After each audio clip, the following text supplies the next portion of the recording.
The moment shit hits the fan, Maresca is the one you want to throw under the bus. He's not doing his job, or have you done your job?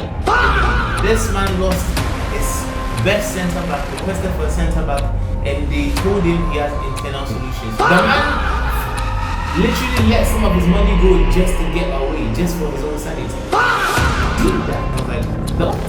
Buonanotte on transfer deadline day. That's when I knew it lost it. This is no longer Chelsea Football Club. This is Brighton Lux. This is premium Brighton. This is Brighton on steroids. Ladies and gentlemen, welcome back to the King's Blue Realm. A happy new year to all of you. Thank you all for sticking and staying with me during the ride. This is video number 100, guys. This is my 100 video / short, of course. Thank you guys. Thank you to my 30 subscribers. We'll be bringing you more. I think we'll have something more special. We'll get to video number 200. Probably by then I'll be bigger, hopefully. For the 30 subscribers that I have, I thank you for sticking and staying. I thank you for choosing me. I thank you for subscribing to the channel. You are the reason why I always wake up and think of new video ideas and videos to make, even though I'm not implementing all of them. I guarantee you there are plans in place to make these dreams of mine come true and to give you more content that you enjoy. And for those who subscribe, mainly because of the shorts that I put up, don't worry about it. That is also a main thing that's going to stay on this channel. It's not going anywhere. You're going to be getting shorts each day. That's a promise I'm going to keep. Every single day on this channel there will be a short, okay? So don't trip, and I got you. And have a blessed year, of course. But if you guys thought I was going to let Chelsea ruin my New Year's, you must have been crazy. Respectfully, of course. I'm not letting this club ruin my life anymore. I've already said this. You see, I may have decided to do YouTube. I may have decided to be a Chelsea content creator. I did not decide to sacrifice my life to this football club, okay? I just joined this YouTube space. I just joined this YouTube thing. I haven't been here as long as some of the other people have been here. You get me? So New Year's Eve, 1st January, all the shenanigans, Maresca gets inside. I saw it all. I put out shots yesterday. I was on X as well. I was quite active on X. Yesterday it felt like my heart was ripped out of my body. Something left me yesterday.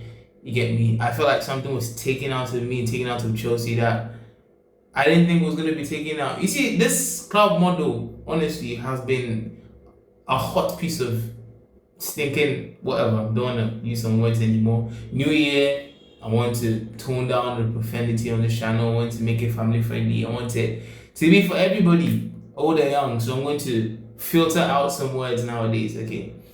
Let's just say the model of this club has not been what we all expected. It's been an eyesore, honestly, for me. We were told and promised the best young talent in the world. We were told and promised the best of the best when it comes to the young bunch on good wages and long contracts. That's what I thought this was going to be. That's what we were told this was going to be, right? And they started off well, you know, getting in Moses Caicedo wasn't even the idea. Let me just put that aside. Getting in Cole Palmer, which looks like the bargain of the century.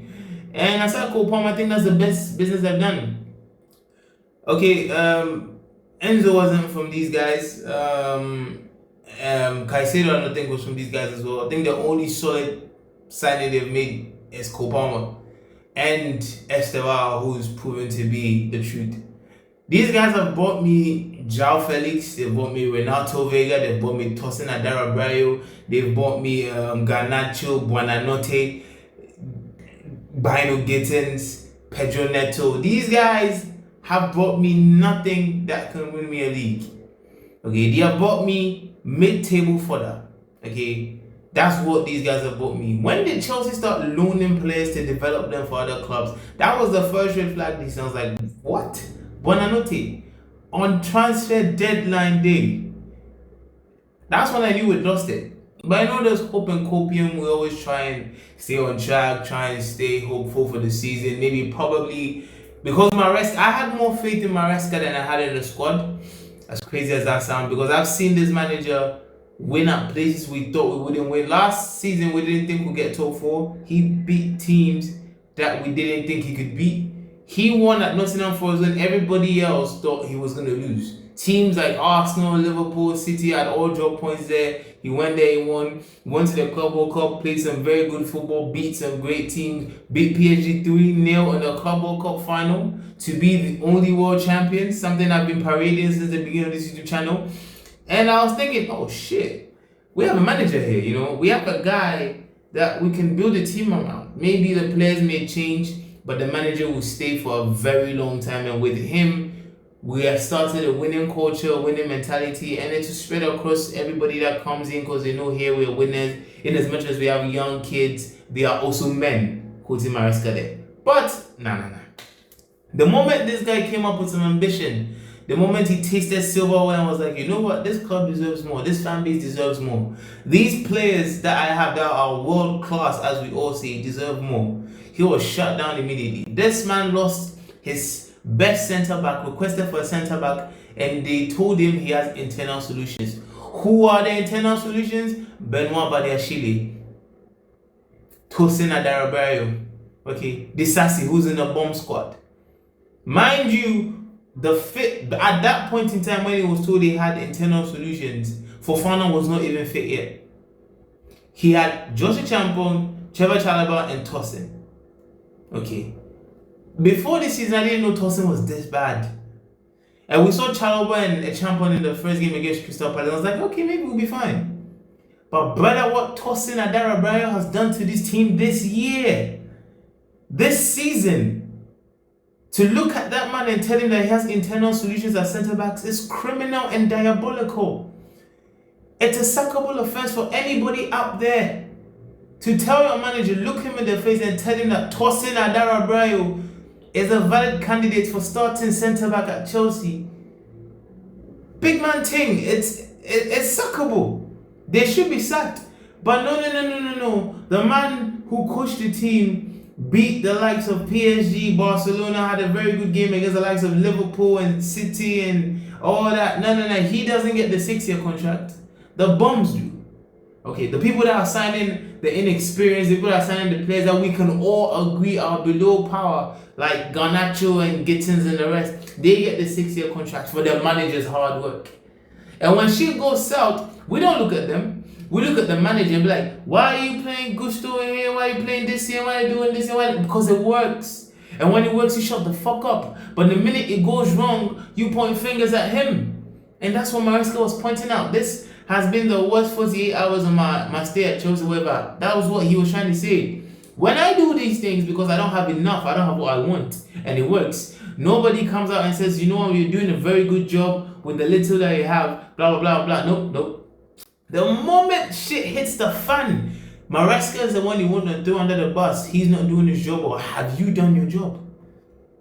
And I think that was what was internally wrong with Maresca. Looking at these clowns out there, telling him how to do his job, whilst none of these three, these big three, I don't even want to mention their names on my channel, none of these three sporting directors have been at a big club in their lives. I think, is it Joe Shields has been at City? And that's it. Everybody else is Red Bull, Burger, whatever. And, God. These are the standard of directors we have. Calling shots at Chelsea Football Club. Turning us into the glorified Brighton and Hove Albion, right? Sacking the manager that's won 2 trophies. And all he wants, all Maresca wants is more trophies. But then there's so many restrictions that he couldn't even do that. He couldn't even stay to the end of the season. He was like, you know what, I'm done. I can't be asked. I cannot be given these materials and it's not working, and then everybody points their eyes at me. I'm done. I'm walking away. The man literally let some of his money go just to get away, just for his own sanity. Deep that. The ultimate yes man that you people thought was going to take you into the future has decided he's had enough. When is this going to change? Answer, never. Until we get these guys out of this club, the recruitment is going to stay the same. The ideology is going to stay the same. This is no longer Chelsea Football Club. This is Brighton Deluxe. This is premium Brighton. This is Brighton on steroids. This is Brighton with history. This is Brighton with 2 Champions League trophies. This is Brighton with a Club World Cup. This is Brighton with Premier League heritage. That's what this is. Chelsea is no longer Chelsea. Chelsea is just Brighton Deluxe. Get that through your heads. And until we get these guys out, we will probably never go back to what we used to be. Because they don't prioritize winning. These bums came out and said that the EFL Cup, Carabao Cup, is not a priority, it's not important. And if we win it, fine. If we don't, it's not a big deal. Are you deep in this? They just call the trophy not a priority.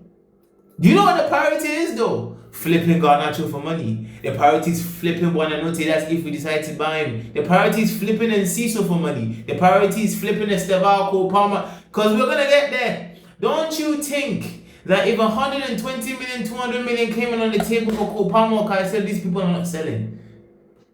People are not deep in this enough. What happens when Cole Palmer ends the season and Chelsea finish 8th, 7th, or whatever, and be like, you know what?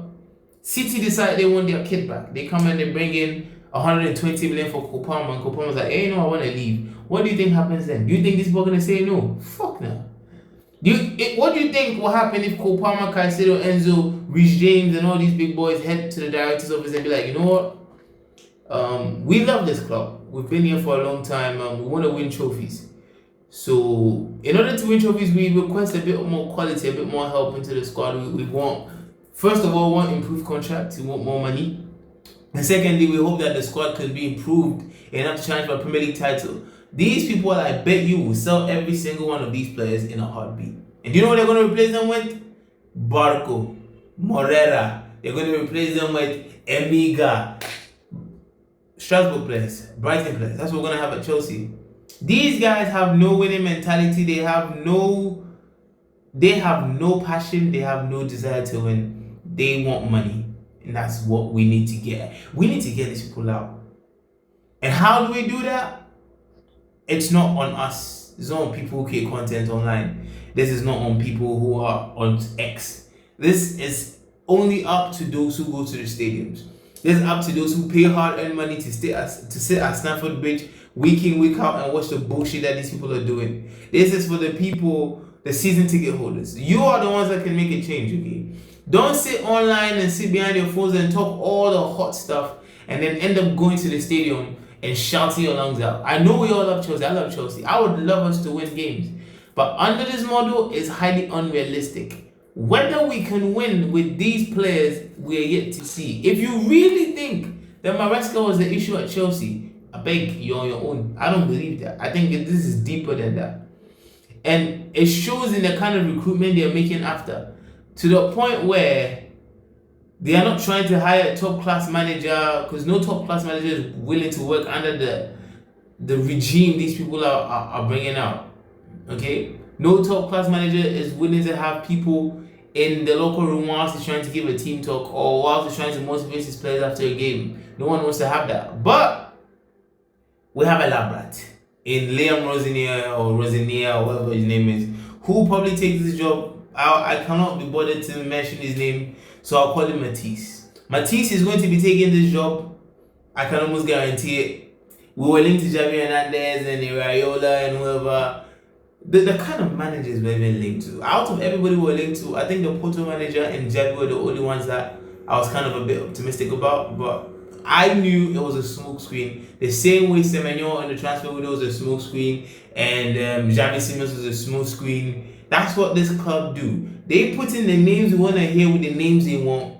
Lead us on for some time and then boom, get who they want to be like, you know what, we tried, they rejected us. Why did they reject you? Because you have a bummy ideology. What you're trying to preach to them is bullshit and they don't want to hear it. So then you choose somebody you can control and the person works until they want more and then you sack him and they restart the whole thing. That's what we are now. So I have given up to a degree. I have understood who we are. I understand that we're not a top club anymore in their eye. We don't want to be right now because we don't even want to win the EFL Cup. Our management and our directors are passing away a trophy because it's not that important. So yeah, that's what this club want to be. But to Enzo Maresca, I want to thank him. You know, he's done a lot for this club. Winning me 2 trophies was great, but getting sacked on 1st January is diabolical and I didn't have my bingo cards. But he's done a very good job and I think he deserves plaudits. But I came on here today just to tell you the problem with Chelsea. It wasn't Maresca. It's these directors, and until they leave, nothing's gonna change. I can guarantee that. And they've said it themselves. So hopefully you can get them out. And yeah, hopefully Chelsea gets great again. But if you've watched this long, it's me. It's been PJ. Thank you for watching. Like, comment, subscribe. You know the deal. You know how it works. And thank you for watching. We'll talk more.